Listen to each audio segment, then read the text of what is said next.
Het is vanmorgen al een keer gezegd dat we leven in de tijd dat we het lijden en sterven van Jezus, onze heiland, herdenken. En ja, sommigen vinden dat een beetje lastig, hè. Ik merkte dat vanmorgen met die uitnodiging, Jezus is opgestaan. Dat vieren we volgende week, maar hij is ook nu al opgestaan. Dan hebben we nog te maken met een kalender. Nou, we mogen helder zijn. Ik denk dat de Nieuw-Testamentische gemeente niet meer gebonden is aan kalenders en aan dagen en aan jaren en aan programma's. Ook niet zozeer aan feesten. Maar ik denk wel dat het van tijd tot tijd goed is om de verschillende fases uit het leven van Jezus te herdenken.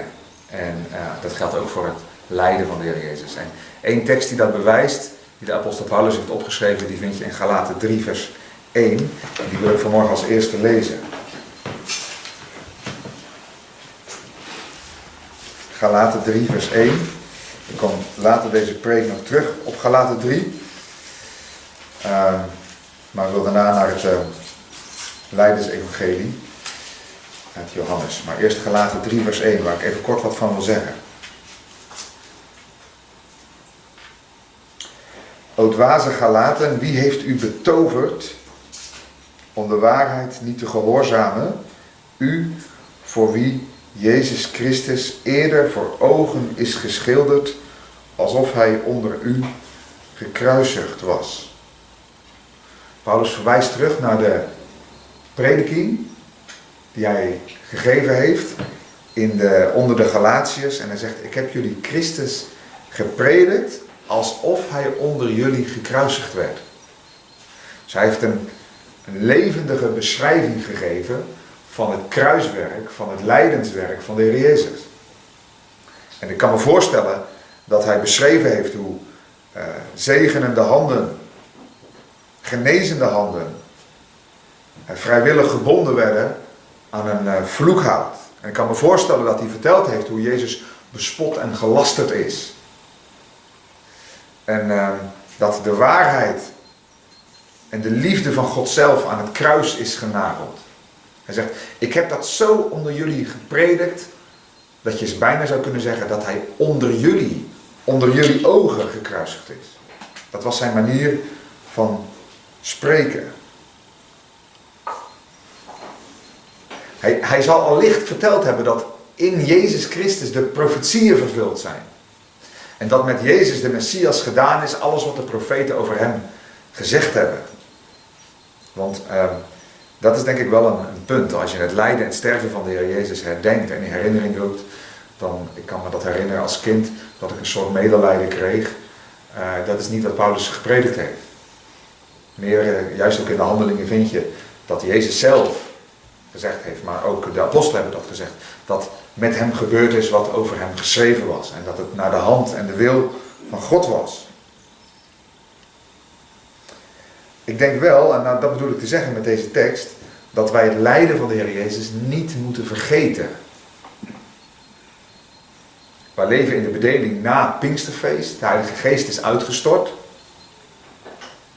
Maar toch vind je in de Bijbel verschillende keren die terugverwijzing naar het lijden van Jezus Christus. Ik denk ook aan de Joden die bij het Pesach die bittere saus aten. Waarbij ze terugdachten aan het lijden ten tijde van Egypte. Maar nog meer. Jezus zelf heeft ook gezegd, bij de instelling van het avondmaal, doe dit tot mijn gedachtenis. Met andere woorden, ik wil dat jullie levend in jullie herinnering houden, dat de zegening die jullie gekomen is, alles te maken heeft met mijn lijden en sterven in jullie plaats. En daarom het breken van het brood en het vergieten van de wijn.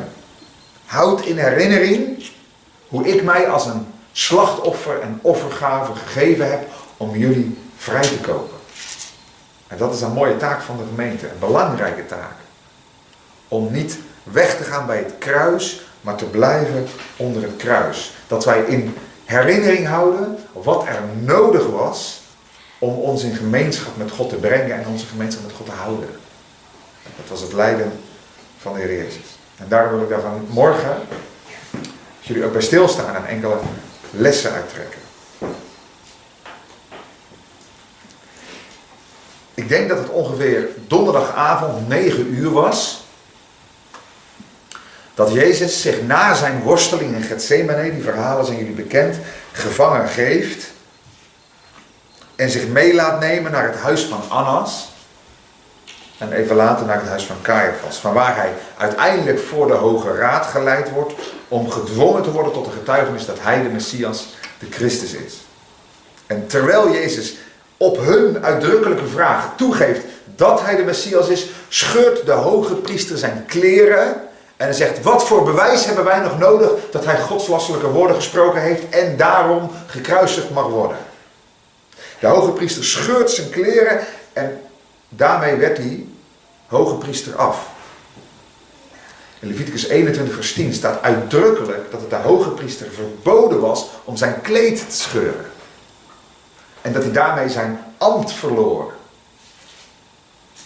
Dat hij zijn kleren scheurt, deze Caiaphas, die al eerder geprofeteerd heeft dat het beter was dat er 1 zou sterven voor het hele volk, profeteert door deze daad opnieuw dat het hoge priesterlijk werk, wat hij deed onder het oude verbond, ten einde was. Hij had dat helemaal niet in de gaten. Daar stond hoge priester tegenover hoge priester. De hoge priester van het oude verbond tegenover de hoge priester van het nieuwe verbond. En de oude scheurt zijn kleren en geeft daarmee eigenlijk weer het oude verbond. Het leven onder de wet is failliet. We hebben een nieuw verbond nodig om ons werkelijk in de gemeenschap met God te brengen. En daarom wordt, omdat Jezus die woorden gesproken heeft, dat hij de Messias is, en hij is het. Maar daarom wordt hij 's morgens vroeg naar het praetorium gebracht, naar het gerechtsgebouw, waar Pilatus dan een schone draak krijgt om het oordeel te vellen.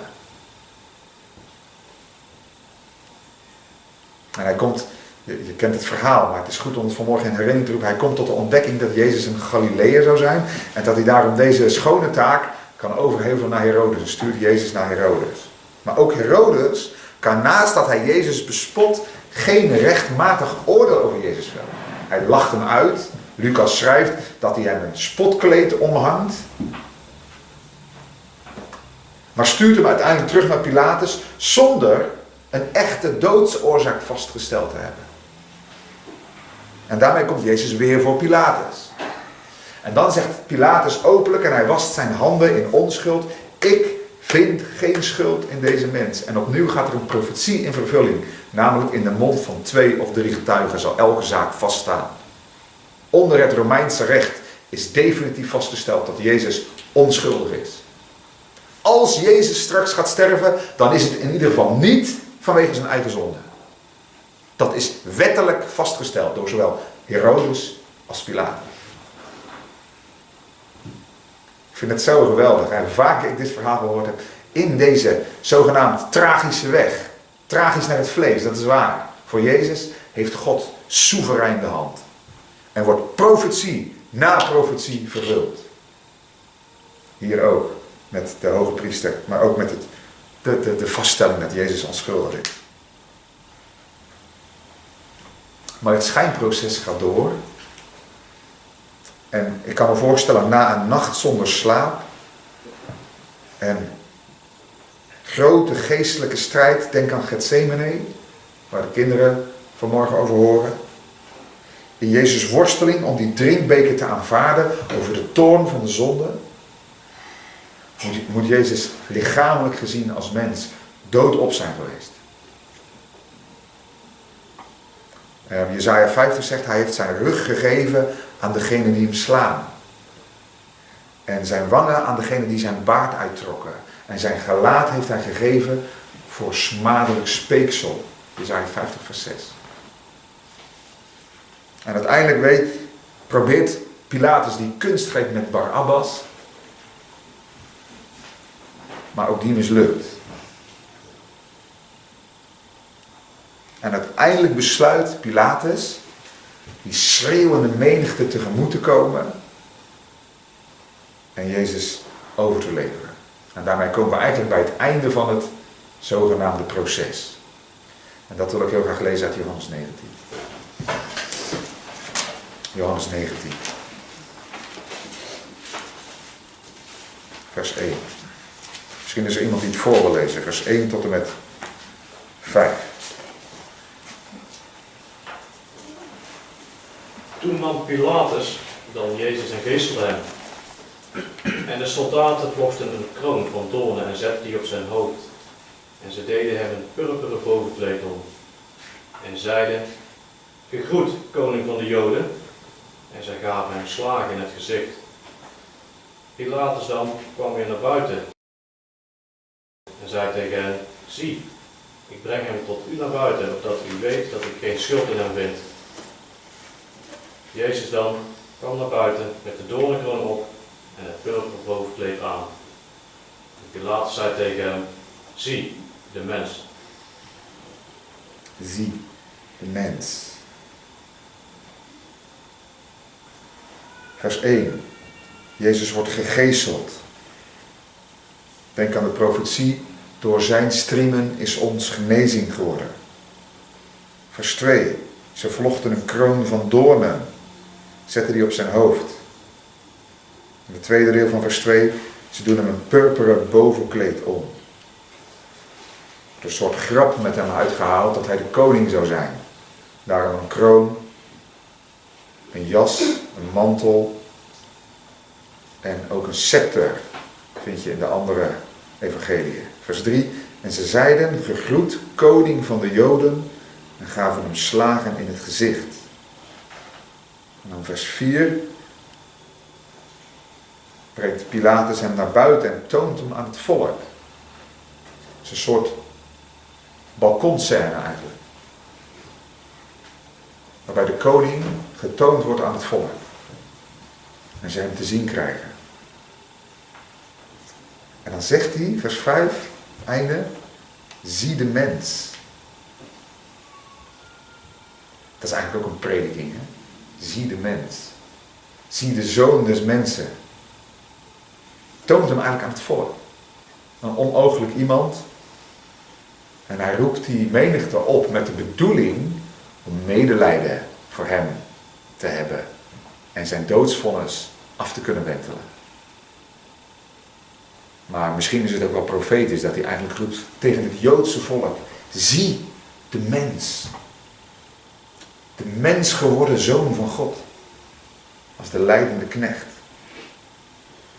Er is, ik weet niet of je dat wel eens gehoord hebt, er is van die zie de mens, dat is in het Latijns denk ik, ecce homo. Er zijn heel veel schilderijen van gemaakt. En ik zat gisteren nog even op Google te kijken, maar ik kon niet zo snel een goede vinden om hem uit te printen. Maar als je zelf op Google zoekt, zie je hem. Ik dacht in de 17e eeuw is die gemaakt. En daar zie je Jezus met de doornenkroon.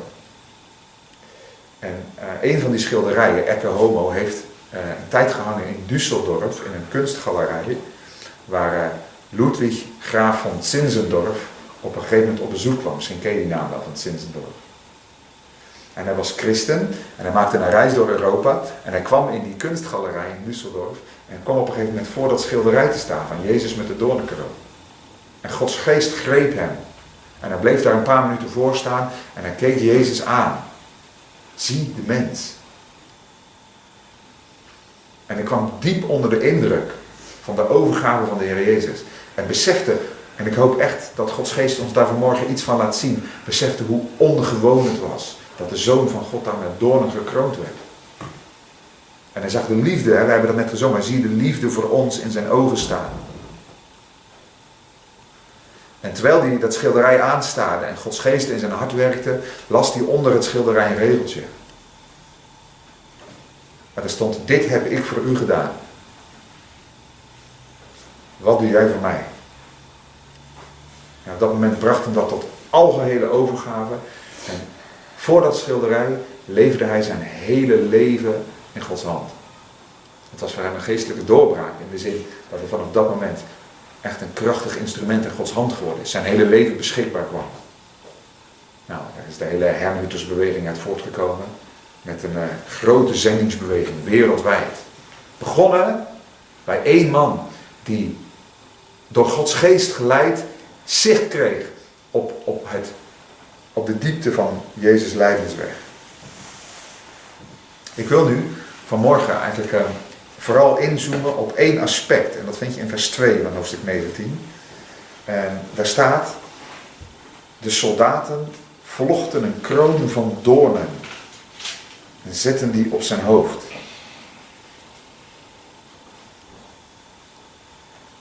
Want zoals niets van wat met Jezus gebeurde toevallig was, ook deze doornenkroon niet. Ik geloof, en daar ben ik eigenlijk weer achter gekomen, dat ook deze doornenkroon, die heeft alles te maken met vervullingen van profetieën. En dat heeft ons ook iets van morgen te zeggen, denk ik. En daarom heb ik een vraag aan jullie. Die doornenkroon, dit is opvallend, we hebben er vanmorgen al 2 keer over gezongen. En het laatste hebben we gezongen over de zegenkroon van Jezus. Ik zou graag straks ook nog een lied zingen over de gouden kroon van Jezus. Maar die doornenkroon, het beeld van de doornen. Waar komen we dat nog meer tegen in de Bijbel? Genesis. Ja, de vervloeking van de aarde, direct na de zondevallen. Ja. De ram met Adam. En in de doornstruiken zat het offerlam.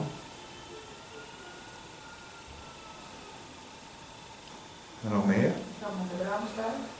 God zich inbrengt in de doornstruik. De doornstruik. God zich openbaart te midden van de doornen. Nieuwe Testament. Dit doen we heel breed, hè?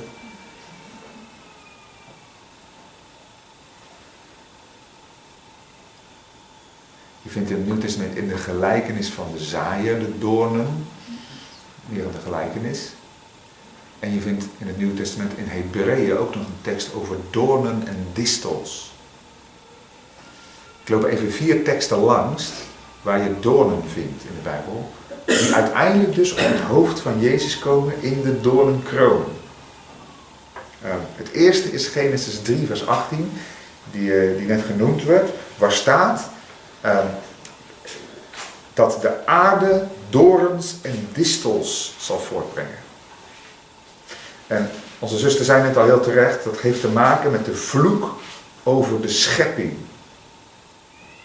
Over de vruchteloosheid van de schepping. De schepping zou zich op een bepaalde manier tegen de mens keren. Dat moet je even goed vasthouden, dat is de eerste. Dus de vloek over de schepping, over het aardrijk. Een tweede is, die is minder bekend, maar wel interessant, vind je in Numeri 33 en in Jozua 23. Ik ga die teksten niet lezen, maar ik vat ze voor je samen. Daar staat dat God zegt, door Mozes, probeer me te volgen, tegen Israël, dat wanneer zij de vijanden in het nieuwe land, het beloofde land Kanaan, niet zouden verdrijven, als ze dat niet zouden doen, zegt hij, dan zullen de Kanaanieten u tot dorens in uw ogen en tot prikkels in uw zijde zijn. En in Jozua staat, dan herhaalt Jozua die woorden, zij zullen een strik en een val voor u zijn, die volken dus. Let op, een geesel op uw zijde en doornen in uw ogen. Zij symboliseren de vloek over de ongehoorzaamheid, over de nalatigheid van Israël. Israël moest al die volken uitroeien. God wilde dat ze het hele land in zouden nemen. Maar als je de geschiedenis kent van Jozua en Richter, dan weet je dat ze het niet gedaan hebben. En dat ze op een gegeven moment tevreden waren met een deel van het land. En toen heeft God gezegd, ik voorspel jullie, deze volken zullen jullie geesels op jullie zijde worden en dorens in jullie ogen. Je zou die geesels, en dan heb ik het nu vooral over die dorens vanmorgen, zou je kunnen zien als obstakels op de weg. Obstakels, let op, om te komen tot het beërven van de volle zegen. Tot het beërven van de volle zegen, namelijk het hele land wat hun beloofd was. Maar die vijanden die ze in hun land toestonden te leven, die werden hen tot dorens. Nou, de derde die ik wil noemen is uit de gelijkenis van het zaad. Staat wat verder weg, het is een gelijkenis. Maar daar staan de dorens, zegt Lucas, Lucas 8, die symboliseren de zorgen van de wereld en de genietingen van het leven die het goede zaad verstikken. Daar staan de dorens symbool voor de geestelijke vruchteloosheid. Obstakels in Ik denk dat dat heel helder is in het juist reageren op het evangelie. Het zaad wordt gestrooid en door de wereld en de genietingen van het leven, de zorgen van het leven, de druktes van het leven, verstikt het zaad. Aangrijpend beeld, hè? Verstikt het zaad. En je kunt niet reageren op het evangelie, op het gepredikte woord, zoals je zou moeten. Die ellendige dorens. Dorens in ons leven kunnen dat zijn. En de meest ernstige tekst in het Nieuwe Testament is Hebreeën 6 vers 8. Die wil ik wel even lezen.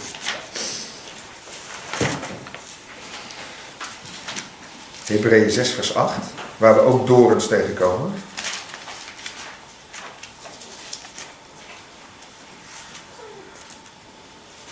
En daarna komen we naar een...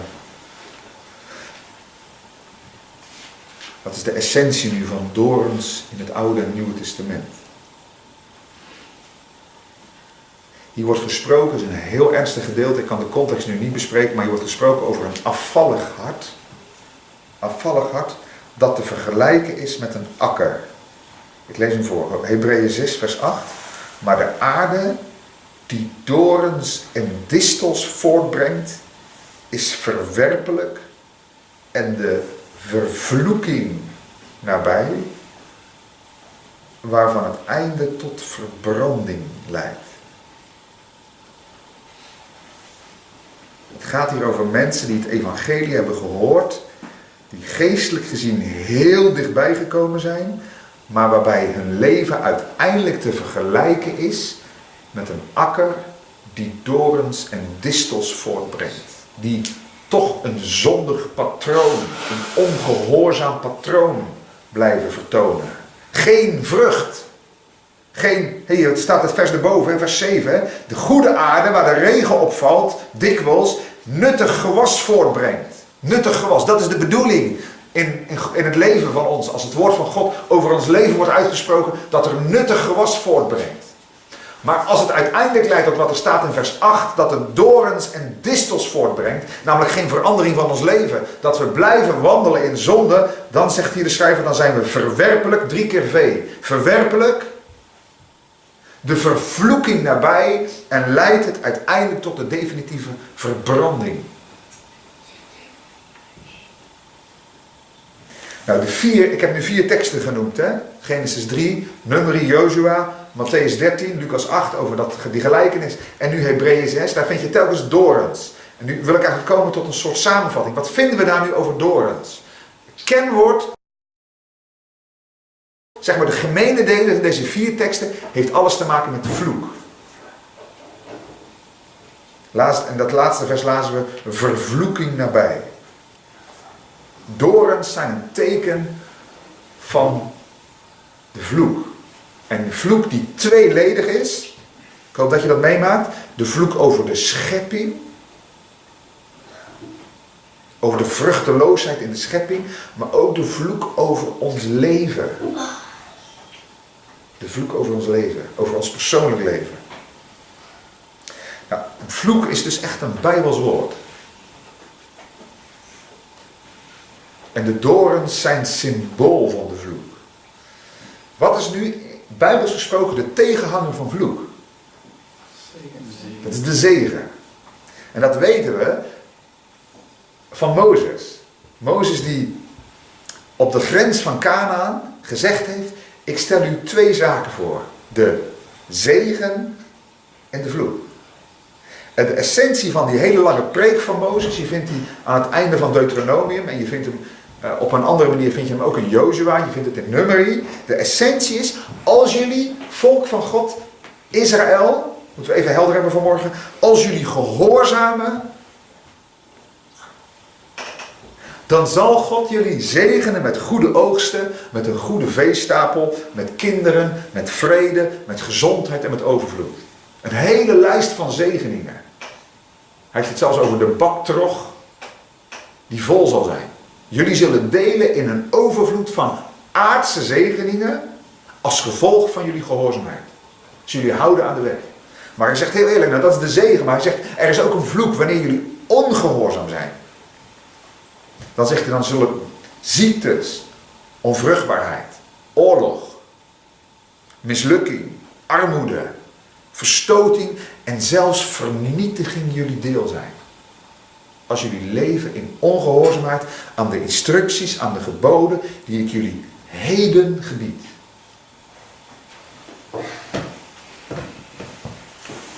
Ik heb u de zegen en de vloek voorgesteld. Kies dan heden wie je dienen zult.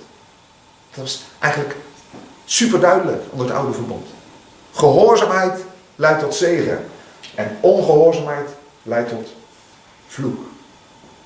Een zich verdiepende vloek. Je zou het samenvattend kunnen zeggen. Doe dit en je zult leven. Maar vervloekt is een ieder die niet blijft bij wat geschreven staat in het boek van de wet. Deuteronomium 27 vers 26 vind je die samenvatting die ik net gaf.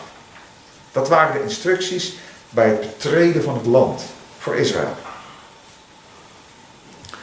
Hoe tragisch, wij zijn verder in de tijd, hoe tragisch is het dat we de geschiedenis kunnen volgen en moeten vaststellen dat Israël niet gebleven is onder deze instructie.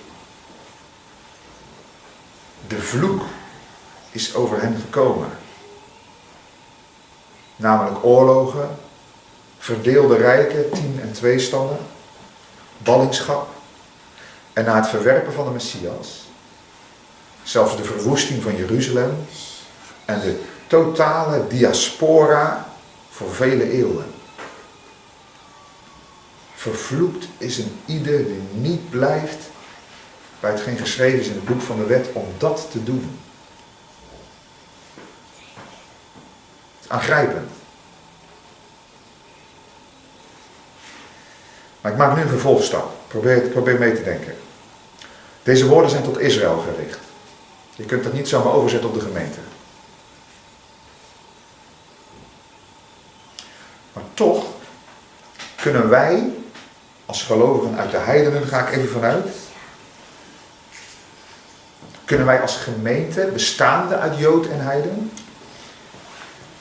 kunnen wij niet beweren dat de vloek over de zonde alleen over Israël gekomen is. Dat zou te makkelijk zijn. Ook de heidenvolken, ook de wereld deelt in de vervloeking vanwege de zonde. Paulus zegt in Romeinen 3 tot Joden en tot heidenen: wij beschuldigen Jood en Griek, niet Jood, dat zij allen onder de zonde zijn. En er is niemand rechtvaardig, ook niet één.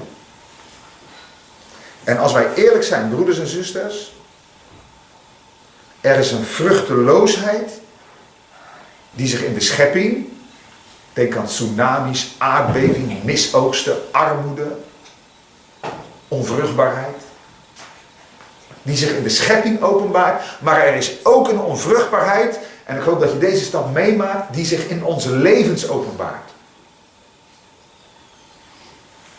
De vloek over ons levens. Dat we prijsgegeven worden, zegt Romeinen 1, aan de zondige verlangens van ons hart. En als je kijkt hoe ook onze samenleving vervuld is met egoïsme en haat en kwaadsprekerij en bitterheid en onvergevingsgezindheid en moord. Denk aan euthanasie en abortus. Denk aan gescheiden huwelijken. Een ik-gerichte, losbandige seksuele moraal. Denk aan incest en verkrachting. Polygamie. Dat is het bewijs dat ook ons als niet-Joden de vreze Gods niet voor ogen staat. Israël is inderdaad niet gebleven in de instructies, in het boek van de wet. Maar ook wij heidenen, zegt Paulus in Romeinen 1, ook wij verkeren onder de toorn van God. En uiteindelijk eindigt Paulus in Romeinen 3. Dat is aangrijpend, hè? Hij zegt, ik beschuldig Jood en Griek dat ze beide onder de zonde zijn. En als God ons zijn wet voorhoudt, zijn instructies voorhoudt, zegt hij, dan wordt iedere mond gestopt.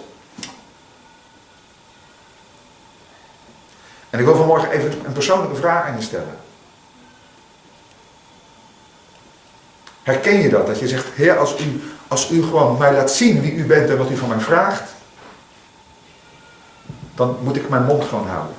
Dan wordt mijn mond gestopt. Heb ik niets terug te zeggen. Ik ben niet geweest wie ik ben. Wie ik had moeten zijn. Ik heb uw geboden in allerlei opzicht vertreden. En uw heilige wil heb ik niet gedaan. En Paulus komt tot de conclusie. En ik hoop dat je die meemaakt. Dat de hele wereld, Israël en de volken voor God doenwaardig is. Zo zegt hij dat dan in het midden van Romeinen 3. Voordat hij het evangelie uitlegt wil hij dit helder hebben. Hier hebben we het over, zegt hij. We zijn met z'n allen verdoemelijk voor God. Omdat we niet gebleven zijn in zijn geboden. En dus hebben we de vloek op ons geladen. Daar heb je die vloek. En daarom besluit hij de conclusie. Uit de werken van de wet, uit het houden van Gods geboden, zal voor God geen vlees gerechtvaardigd worden. En die vloek, die gaat door tot alle mensen. Eerlijk is eerlijk. Laten we morgen eerlijk zijn. Wat bij Adam begon, dat heeft de hele mensheid geïnfecteerd. En uiteindelijk zegt hij, de dood is doorgedrongen tot alle mensen. Doorgedrongen tot alle mensen. En daardoor is de vloek ons deel. Want, zegt God, vervloekt is een ieder die niet blijft bij wat geschreven is. Heb je dat?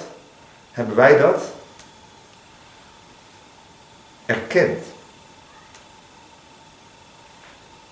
Dat wij van nature onder de vloek zijn.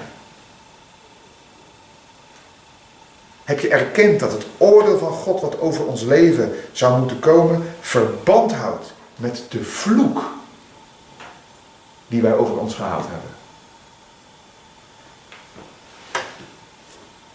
Heb je erkend, eerlijk erkend,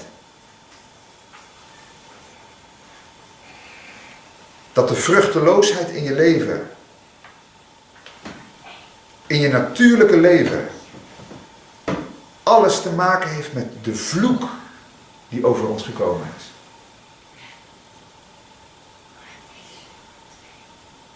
Geloof je, dat is eigenlijk de vraag die ik aan je wil stellen, dat je van nature onder de vloek verkeert? Onder de vloek die God over ons leven heeft moeten uitspreken.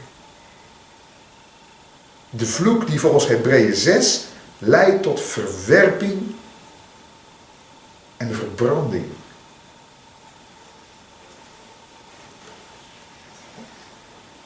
Ik denk eigenlijk, misschien vind je het wel niet zo leuk vanmorgen, maar ik denk eigenlijk dat dit echt nodig is om te beseffen waar het in het evangelie om gaat. En ik bid echt dat God ons, ook als gemeente, steeds meer bevrijdt van het oppervlakkige besef van het evangelie. Want als je dat beseft en eerlijk erkent, dat het hier om draait, dan klinkt het evangelie werkelijk als muziek in de oren. Want wat gebeurde er op dat binnenhof bij Pilatus? En daarmee zijn we terug in Johannes 19. Wat gebeurde er op dat binnenhof bij Pilatus? Het lijkt een detail te zijn.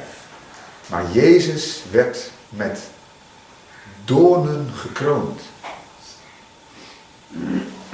En dat wil natuurlijk zeggen dat Jezus daar, en reken erop dat Jezus dat wist, dat Jezus daar bewust de vloek over de zonde op zich nam, toen die doornen in zijn hoofdhuid drongen. Gekroond met de vloek. En Paulus zegt het nog radicaler. In Galaten 3. En ik denk dat het goed is dat we dat even opzoeken. Galaten 3. En daarmee wil ik de boodschap eindigen.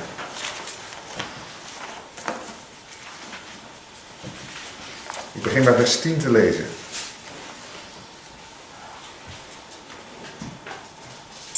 Daar heb je eigenlijk een samenvatting van wat ik net heb willen zeggen. Waar Paulus spreekt tot de gemeente. Dus niet alleen tot Israël, hij spreekt hier tot de gemeente. Want allen, zegt hij, Galaten 3 vers 10, allen die uit de werken van de wet zijn, die zijn onder de vloek. Er staat immers geschreven, vervloekt is in ieder die niet blijft bij alles wat geschreven staat in het boek van de wet, om dat te doen. En dat door de wet niemand gerechtvaardigd wordt voor God, is duidelijk. Want de rechtvaardige zal uit het geloof leven. Maar voor de wet is het niet uit geloof, maar de mens die deze dingen doet, zal daardoor leven. Het principe van de wet. Vers 13. Christus heeft ons vrijgekocht van de vloek van de wet. Door voor ons een vloek te worden. Want er staat geschreven, vervloekt is een ieder die aan een hout hangt. Opdat de zegen van Abraham in Christus Jezus tot de heidenen zou komen. En opdat wij de belofte van de geest zouden ontvangen door het geloof. Wat zegt Paulus in vers 13 over die vloek?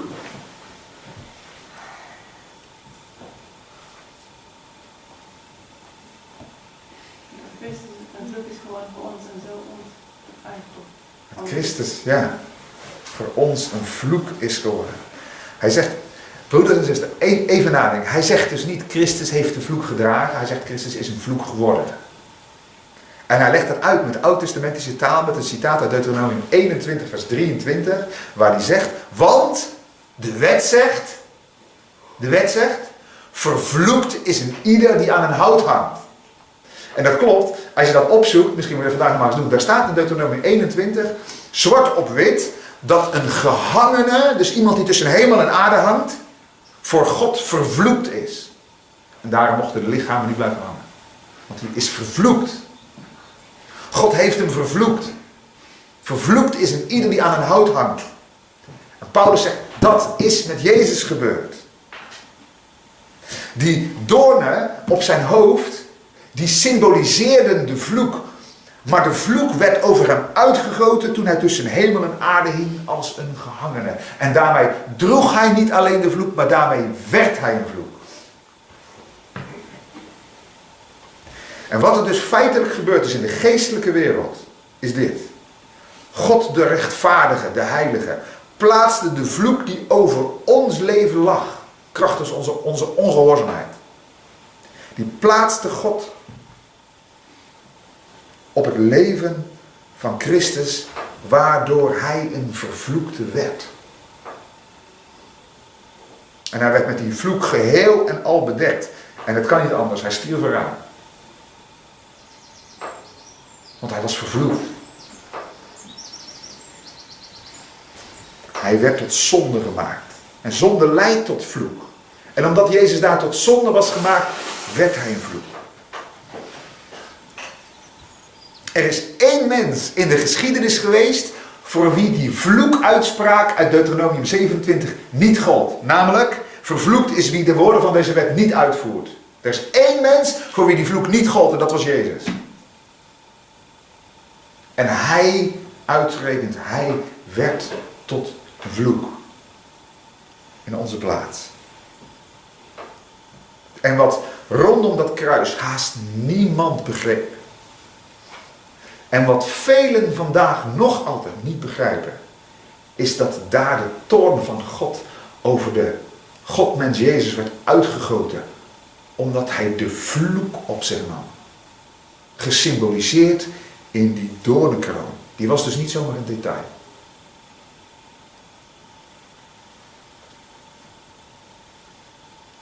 Kom tot een dieper besef van het evangelie. Als je ziet dat het gaat niet om een mens wat gelukkiger maken, een mens wat vrolijker maken. Maar het gaat in het evangelie om bevrijd worden van de vloek. Daar gaat het om. Goed. Misschien zeg je, wat betekent dit nu voor ons als gelovigen? Wat zijn de conclusies hiervan? Wat betekent dit? Nou, ik heb 4 conclusies, 4 punten waarvan ik zeg, oké, Christus is een vloek geworden. Wat betekent dat voor mijn leven? Het eerste is dit. Christus heeft ons vrijgekocht van de vloek van de wet. Dat is het eerste. Wij die, en ik hoop dat je dat van harte vanmorgen zegt, wij die niet via de wet gerechtvaardigd willen worden, maar wij die in Christus Jezus geloven, Galaten 3 vers 10, 11, 12. Wij die door het geloof op Christus vertrouwen, wij zijn vrijgekocht van de vloek. Hier staat letterlijk vrijgezet. En het is de taal van het vrijkopen van een slaaf. Iemand die absoluut onder de vloek was, die onder de slavernij zat, die wordt in vrijheid gezet. Die wordt vrijgezet. Weet je wat ik geweldig hoorde vind in vers 13? Even kijken, vers 13.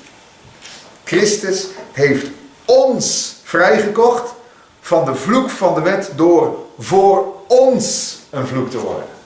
Dat is geweldig. Voor ons. En bij God is het zo, daar waar de vloek geweest is, daar komt de vloek niet weer. Ik heb misschien dat verhaaltje van iemand die een grote bosbrand op zijn boerderij zag afkomen. En hij dacht, het is de enige manier om weer aan te ontkomen, is dat ik nu zelf op de plaats waar ik sta een grote brand aanricht.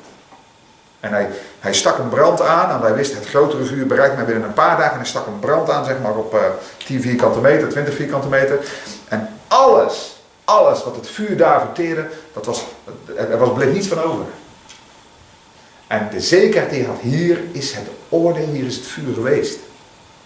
En hier komt het niet weer. Schuilen wij achter het bloed van Christus, dan komen we niet meer onder het oordeel. Dat betekent, praktischer, dat wij niet meer onder Satans tirannie hoeven te leven.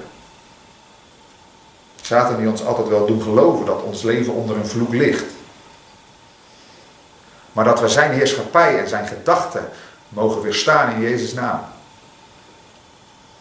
En als hij invloed heeft op ons leven, als er gebieden zijn waarin Satan infiltreert en ons met een vloek wil confronteren, dat we die in Jezus' naam mogen verbreken. Want ons verleden bepaalt niet ons heden. Wij hoeven niet te blijven hangen in wat ik ooit heb gedaan aan zonde en dat daarover een vloek zal komen. Of wat anderen mij hebben aangedaan. Daar hoeven we niet in te blijven hangen, want de vloek daarvan is op Christus geweest. En als je dat gelooft, dat de vloek niet op jou was, maar op Jezus, wordt jouw leven niet bepaald door de daden van jou uit het verleden, of dat wat anderen jou hebben aangedaan in het verleden. Maar wordt je leven bepaald door wat Jezus voor jou heeft gedaan, namelijk je vrijgekocht van de vloek. Sta jij in die vrijheid? Heb jij zondige daden uit het verleden, die je soms nog kunnen knechten, de gedachten daaraan, die je vrijmoedigheid kunnen ontnemen, waar Satan soms mee komt? Heb je gezien dat die onder de vloek geweest zijn bij Jezus Christus en dat daarover geen vloek meer heerst in je leven? Want het bloed van Jezus Christus reinigt van alle zonden. Maar ook andersom. Niet alleen je zonde, maar ook wat jou is aangedaan. Je verdriet of afwijzing, of pijn of teleurstelling, bitterheid, wat je hebt ontwikkeld over iets. Zie je dat Jezus is gekroond met de vloek voor de zonde. En dat hij gezegd heeft, het is volbracht. Die vloek daarover is weg. En dat betekent dat ik in mijn denken daarover in de vrijheid mag staan. En dat we Satan kunnen verwijzen naar de plaats waar de vloek volledig is uitgestort op een ander in onze plaats. Dat is 1, we zijn vrijgekocht van de vloek. Tweede is, wij zijn vrijgekocht met een doel. Dat is de tweede conclusie. Wij zijn vrijgekocht met een doel. Die vind je in vers 14. Misschien wil iemand die nog even voorlezen. Opdat staat er 2 keer. 2 doelen van onze vrijkoping. Wil iemand hem voorlezen? Opdat de zegen van Abraham in Christus Jezus tot de heidenen zou komen. En opdat wij de belofte van de geest zouden ontvangen door het geloof. Ja, dus we zouden de zegen, 2 zegeningen, die zijn naar ons. Zodat de vloek is verwijderd, komen er 2 zegeningen naar ons. De vloek wordt vervangen door de zegen. En de eerste zegen is dat de zegen van Abraham in Christus Jezus tot ons zou komen. En Abraham mocht zeggen dat God zijn God was.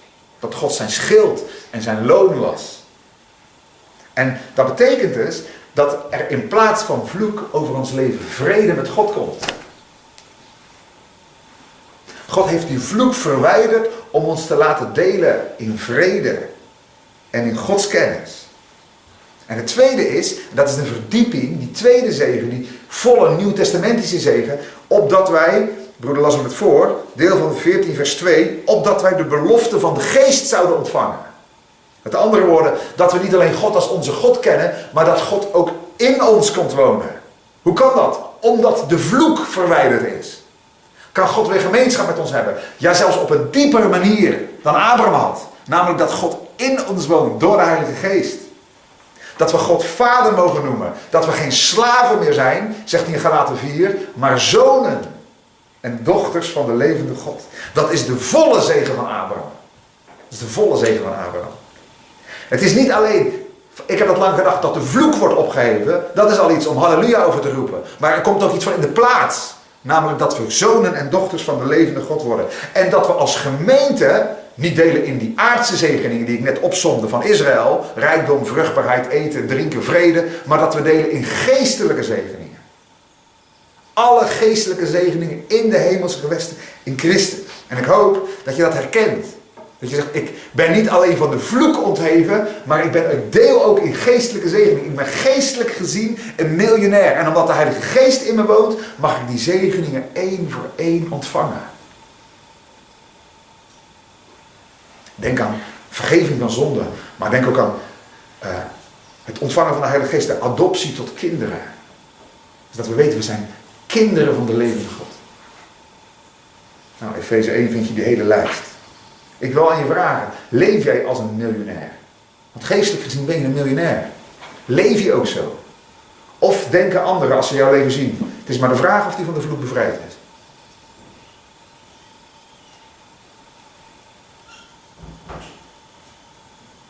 Want dat kun je positioneel helder hebben. In plaats van vloek, die dubbele zegen van vers 14. Maar wat wordt er van zichtbaar in ons leven? Als ik hem even aards gedacht, als ik 2 miljoen op de bank heb, reken maar als je me over een jaar ontmoet dat je het allemaal kunt zien. Waarschijnlijk rijd ik in een andere auto, woon ik in een ander huis. Want ik ga naar mijn zegeningen leven. Nou, aardse zegeningen, dat geldt niet. Maar we hebben het over geestelijke zegeningen. Is het zichtbaar dat je geestelijk gezien bent vrijgekocht en deelt in de volle zegen van Abraham? Bij Abraham werd het zichtbaar. Want hij verwachtte de stad die fundamenten had. Abraham viel op. Als het tweede. We zijn vrijgekocht met een doel. De derde zegen van Galaten 3 vers 13 is dit. Wij komen nooit meer onder de vloek. Nooit meer. God zal ons, daar ben ik heilig van overtuigd. Er zijn sommige christenen die daar anders over denken, maar God zal ons nooit meer onder de vloek brengen. Omdat de vloek op Christus was.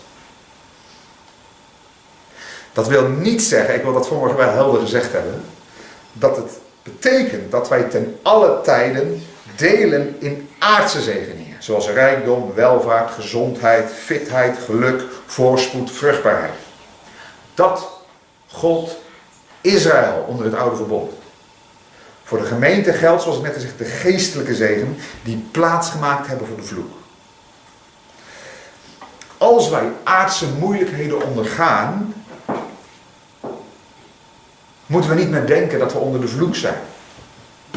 Ik denk dat de Bijbel dat veel eer noemt op het moment dat ons leven open ligt voor God. En er niets tussen ons en hem in staat. En wij vrijmoedigheid ervaren naar hem toe. En toch zijn er dingen in ons leven. Een ziekte. Of moeilijke dingen in het gezin. Of ontslag op je werk. Of wat ook.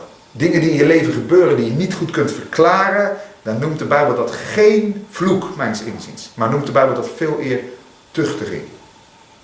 Dat God ons in ons leven iets wil leren. Hij zegt zelfs in Hebreeën 12, zegt God, dat God zijn zoon geeselt. En ik vond dat vroeger zo'n moeilijk vers. Zou God nou geeselen?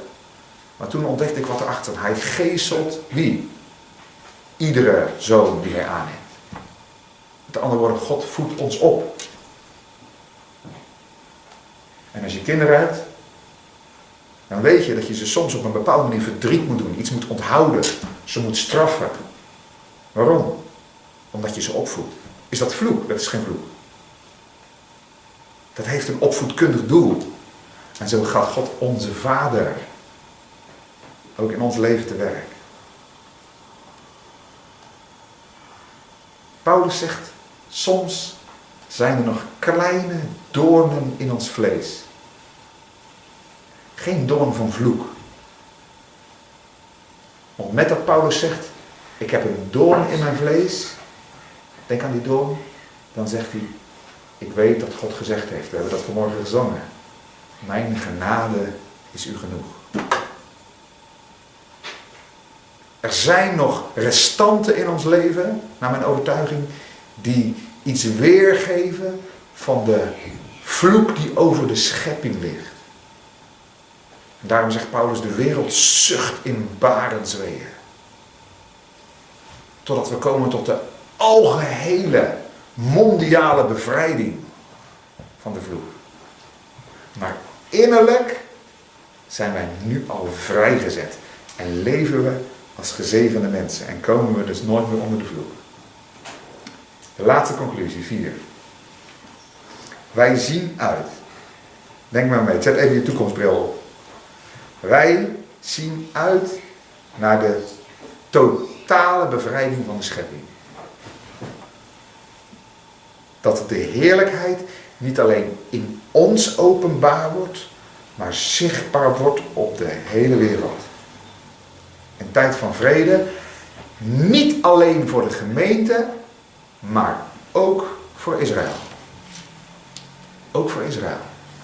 Ik heb net gezegd, Israël is onder de vloek, maar de Bijbel spreekt duidelijk dat er een tijd van zegen voor Israël gaat komen. Shalom. Dat Israël bevrijd wordt als ze zich tot Jezus Christus bekeren. En zien dat de vloek op hem was. En ze hem zullen erkennen als hun Messias. Ik geloof dat dan ook de zegeningen van Deuteronomie 28 een deel zullen zijn. Die aardse zegeningen. Dat Jeruzalem onbezorgd zal wonen. En dat de heerlijkheid van God gezien wordt. Weet je wat de Bijbel erover zegt? Laatste tekst over een doorn. Die is net niet genoemd door jullie. Dat staat Jesaja 55 volgens mij. Voor een doorn zal een dennenboom of een mirteboom opgaan. Het is de tijd dat ook de schepping bevrijd wordt van vruchteloosheid. Nou, we hebben vanmorgen best wat gehoord. Ik wil een laatste vraag stellen. Wie kunnen wij vanmorgen eren en huldigen? Wie kunnen wij de eer, wie kunnen wij vanmorgen huldigen? Het is Jezus alleen die onze vloek werd. Ik begrijp nu waarom Paulus zegt, als iemand de Heer Jezus Christus niet lief heeft, die zij een vervloeking. Want wanneer iemand Christus lief krijgt, dan is de vloek weg. Ik snap die tekst nu beter. Wanneer iemand de Heer Jezus Christus niet lief heeft, die zij onder de vloek. Maar wanneer we hem lief hebben en hem vanmorgen eren en huldigen, Jezus, die voor ons tot een vloek werd, dan worden we van vloek bevrijd. Weet je wat hij daarna zegt, na die tekst? Dan roept hij uit, Maranatha. Zoiets als, Heer Jezus, kom. En ik geloof als wij Jezus straks ontmoeten, dan ontmoeten we hem niet met een doornkreuk. Maar we ontmoeten hem met een gouden kroon. En daar is een mooi lied van, dat wil ik graag aan het einde van deze samenkomst zingen, van deze boodschap. Dat is het lied, kroon hem met gouden kroon, het lam op zijn troon.